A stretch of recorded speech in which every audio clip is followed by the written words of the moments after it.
Hi mga ka-Jelly Queen, nagbabalik ang yun ko, Jelly Queen's Vlog nga pala nga. Samahan nyo nga pala ako sa first day of school ko. Ayun nga pala yung kapatid ko, nag-aayos na din pala siya kasi papasok na din siya sa school nila. Bago nga pala ang lahat mga ka-Jelly Queen, ayan, nag-ayos na nga pala ako kasi mag-aayos muna ako masyado akong haggard. Ayan, humarap na nga pala ako sa may huwag namin salamin at inayos ko na yung hair ko maya-maya, baka tumingin na. At ayan mga ka-Jelly Queen, kinuha ko na nga pala ang mahiwagang kamera dahil ako'y lalabas muna. At ayan yung nga pala ang kapatid ko, isang oras siya talaga nag-iipit kasi gusto niya maayos ang buhok niya pag siya'y pumapasok. At ayun mga ka-Jelly Queen, lalabas na tayo kasi pupunta tayo sa kabilang kwarto dahil ako ay may aayusin pa. Ayan nga pala yung kwarto namin, dyan nga pala kami natutulog ng mga kapatid ko. At ayun, sinat-up ko na nga pala aking mahiwagang camera at tayo ay may aayusin. Inayos ko nga muna ang aking gamit dahil ako ay nagsulat kanina at ngayon ko lang aayusin. At ayan, kinuha ko na nga pala ang aking mahiwagang bag dahil nandito ang aking mahiwagang gamit. At ayun mga ka-Jelly Queen, inaayos ko na nga pala yung pinaka ng bag ko kasi baka mamaya sobrang haba, baka maging losyang ako. Charis! Update check nga pala mga ka-Jelly Queen, nandito na nga pala kami sa mismong paradahan namin at ngayon aalis na nga pala kami mga ka-Jelly Queen. Ayan, kasama ko nga pala ang aking pinsan kasi same schedule nga pala kami. Nakadaan na nga pala ang ilang oras at nandito na nga pala kami sa mismong paaralan namin. At ayan, nagkukwentuhan nga pala kami ng pinsan ko at kinakabahan nga pala siya. At ayan mga ka-Jelly Queen, sabi ko sa pinsan ko, huwag kang kabahan. At ayan, pababa na nga pala kami mga ka-Jelly Queen. Nakapasok na nga pala kami sa loob ng campus ng aming paaralan. Kasama ko na nga pala ang aking kaklase at ayun, inaayos niya nga pala yung uniform ng aking pinsan. At ayun, sabi niya nga din pala sa akin na hinahanap na nga daw pala ako ng mga kaklase namin. Ayun nga pala mga ka-Jelly Queen, ayun nga pala yung kaklase ko. Yung iba naman ay umuwi na dahil nainip na sa kakaintay ng announcement. Sabi ko naman sa kanila ay wag silang mainip if ever man na mag-announce na merong pasok ay makakapasok sila at hindi sayang ang kanilang pamasahe. At ayan na mga ka-Jelly Queen, ang aking pinsan ay chika-chika. Updated nga pala mga ka-Jelly Queen, ayan kasama ko nga pala ang aking kamate at ngayon nga pala ay naglalakad kami papunta sa faculty at kung saan namin dapat mahanap ang prof namin. Kaya ayan mga ka-Jelly Queen, sabi ko nga pala sa aking kamate, sabi ko sino nga ulit yung prof na imimit natin today? And then sabi niya, halak ka, nakalimutan mo. Sabi ko, Emela. At ayan, tawa kami ng tawa kasi hindi namin alam kung sino nga ba talaga yon. At saka, yun ang mga ka-Jolly Queen, for the tawa na nga malang person. Nandito na nga pala kami sa may owl naglalakad kasi sobrang init mga ka-Jolly Queen para kami mamamatay na. Charis! Sabi ko sa sarili ko at sabi ko sa kamati ko na ito na ata yung pinakamasayang araw na na-build namin together. Update na lang namin kayo mga ka-Jelly Queen. Nasa room na po kami. Bali kami lang po 3 tao dito sa classroom. Wala lang. Ayun na nga mga ka-Jelly Queen, ayun nakalabas na nga pala kami sa room ng aming pinag-istayan at tapos na nga pala yung klase namin. At ayun, kasama ko nga pala ang dalawang kamate ko at ayan, 3 nga pala kami at yung iba naman ay wala pa. At yun nga pala mga ka-Jelly Queen, may sinasabi nga pala ang aking kamate. Sila pala sila. Yeah.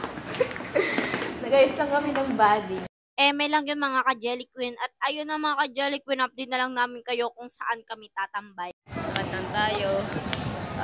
Pupuntahan daw po namin yung ano, next subject namin. Yeah. Punta kami ulit sa faculty ng college. Tama nga yun, narinig yung mga ka-Jelly Queen, pupunta nga po pala kami ulit sa faculty kung saan namin ulit makikita ang prof na aming hinahanap. Gusto ko lang din maging aware ang aking mga kamate kung imimit ba kami today or hindi at mas maganda na rin na alam nila ng maaga kasi nasa kanila pa rin sila. At ayun mga ka-Jelly Queen, i-update na lang namin kayo if ever man na ma-meet namin or makakausap namin at kung imimit ba kami today. At ayun na mga ka-Jelly Queen, update na lang namin kayo later. Ayun na mga ka-Jelly Queen, na-meet na nga pala namin yung prof namin sa next subject at nakausap na namin. Ang sabi daw ay next meeting na lang daw kami imimit at may seminar. At hindi ko din ina-expect na yung teacher namin na yon ay kilala ko pala. At ayun na mga ka-Jelly Queen at ayun, i-update ko na rin naman ang aking mga kamate. Kaya hanggang dito muna at update ko na lang kayo kung saan pa kami pupunta. Ayun na lang. See you later! Ang tagal nga pala ng vacant namin kaya nag-decide kami ng aking pinsan na kumain muna sa 7-Eleven. At ayan pala guys, ang lakas-lakas ng torotot ni Kuya. Ang lakas, nakakarindi. Tapos nakatapat pa sa tenga namin kaya nagigitla kami. Oh my God. Nandito na nga pala kami sa loob ng 7-Eleven kaya ayan, nagbukas na nga pala ako ng rep para bumili ng tubig at ayan, sabi ko sa pinsan ko, anong gusto mo? Habang iniintay nga pala namin yung food, sabi ko sa pinsan ko ay mag-ikot-ikot muna kami dito sa loob ng 7-Eleven. Ayun na mga ka-Jelly Queen, dumating na nga pala yung food namin. Akin yung maling kanya naman ay burger steak. At kaya nag-charge nga pala siya ng sapon. Kaya ayun mga ka-Jelly Queen, kakain muna kami. Ayun na mga Jelly Queen, tapos na nga pala dyan kumain ng aking pinsan at maya-maya nahulog na nga pala ang kanyang lagay ng pinagkainan at ayun, pinapapulot niya sa akin, hindi ko naman mapulot kaya sabi niya siya na lang daw. At ayun na mga Jelly Queen, kung napapansin niyo naman ako ay hindi pa tapos kasi ninanamnam ko pa po ang pagkain, sobrang sarap na kay Jelly Queen. Kaya ayun, and tapos na nga pala ako kumain, kaya inayos na namin yung mga pinagkainan namin kasi nakakahiya naman sa loob ng 7-Eleven na to. Kaya ayun, nag-drink na nga pala ako ng water at bigla natapon yung tubig. Kaya ayun, ininom ko na. At ayun mga ka-Jelly Queen, na may sarili nga pala kaming water ng aking pinsan kasi mas malaki yung water niya sa akin naman small lang. At ayun, inaayos ko na namin kaya update na lang namin kayo later. Tama yung nakikita nyo yung mga ka-Jelly Queen. Ayan, nagpapaganda na kami dahil kami ay aalis na charis. At kasi ginamit ko yung clip na to dahil sabi ng pinsan ko ay bakit ganito yung binili mo, pambata naman? Sabi ko, hindi naman. At ayun, sinamahan ko na siya mag-clip para naman hindi niya isipin na para akong mema. At ayun, para sabi ko sa sarili ko, ay, mukha akong bakla. And then sabi naman ng pinsan ko, hoy, hindi ka naman bakla dyan. Ang ganda kaya at bagay sa'yo. Kaya ayun, nagpakit ako. At ayun mga Jelly Queen, update na lang namin kayo later kung saan pa kami pupunta. Bago nga palang lahat mga ka-Jelly Queen, inayos ko nga pala muna ang uniform ng aking pinsan. Kaya ayun, and then for the cute mo na ang person. Kaya ayun, kinuha ko na nga pala aking may wagang bag. At bago ang lahat, syempre, uupo muna tayo. At minsan nakakalimutan ko na nga pala na babae nga pala ako, kailangan ko din mag-ayos. At ayan, nagbabango na rin ako dahil kailangan natin din to. Mga ka-Jelly Queen, paalis na nga pala kami. Sabi ko sa pinsan ko, kahit anong looks mo, maganda ka pa din. Kaya ayun mga ka-Jelly Queen, tumayo na kami kasi aalis na nga pala kami sa aming pinag-i-stayan. Kaya ayun mga ka-Jelly Queen, for the lakad na nga pala ang mga person dahil malayo pang aming lalakbayin. Kasi itong lugar na to, di mo mahahanap ang peace of mind. At ito mga ka-Jelly Queen ay lalabas na kami sa lugar kung saan kami nagstay. Kaya ayan, liliban na nga pala kami sa overpass. Kaya ayan mga ka-Jelly Queen, update na lang namin kayo. See you later!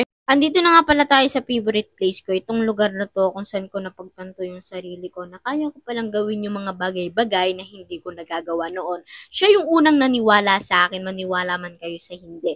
At dito din nasasabi ng ibang tao yung mga nararamdaman nila, lalo na at dito din sila nagpapasalamat sa tuwing nakakatanggap sila ng mga blessing at sa tuwing nakakasabak sila sa mga pagsubok na hindi nila inaasahan. At nga pala mga Jelly Queen, for the chika lang ay may matalik akong kaibigan. Siya yung lagi kong kasama dito sa lugar na to. Siya yung karamay ko, pero kung hindi nyo na itatanong, itong lugar na to ay takbuhan ng mga tao. Pero ako, pumupunta ako dito para magpasalamat sa mga blessing na binibigay niya sa amin. Sa tuwing nalulungkot din ako. Ay, nandito na nga pala ako mga Jelly Queen sa school namin at yung pinsan ko nga pala ay pumasok na dahil is schedule niya ngayon. Ako naman mamaya pang hapon, 47 ako mga Jelly Queen. Sobrang init mga ka-Jelly Queen, nakailang tulog na ako. Pero, oh my God, ang init pa din. At ngayon mga ka-Jelly Queen, hinihintay ko nga pala ang aking mga kambati. Kaya update ko na lang kayo later kung nasaan man sila ngayon. Charis! At ayun, update ko na lang kayo kapag andyan na sila. Sa wakas mga ka-Jelly Queen, nakasama ko na din ang aking mga kamati kahit ang tagal-tagal. At ayan mga kamati ko guys. Kaya ayan mga ka-Jelly Queen, sobrang saya ko kasi nakita ko na sila. Oh my God, update ko na lang kayo later. Andito na nga pala kami mga Jelly Queens sa loob ng classroom namin. At ayun nga pala yung mga kamari ko. At iyan, for the chika muna ang mga person. Uwian ng mga Jelly Queen. Bago ang lahat, kinausap ako ng prof namin. First day of school, uwian na. Oh my God. Kaya sobrang saya mga ka-Jelly Queen. Mainit man at maingay, pero solid pa din ang section namin. Eme lang, ay charis. Ayun na mga ka-Jelly Queen, si Marie. Ay, nabibidyo siya. At ayan, yung mga kamate ko. At ayan, nag-uuwian ng aking mga kamare.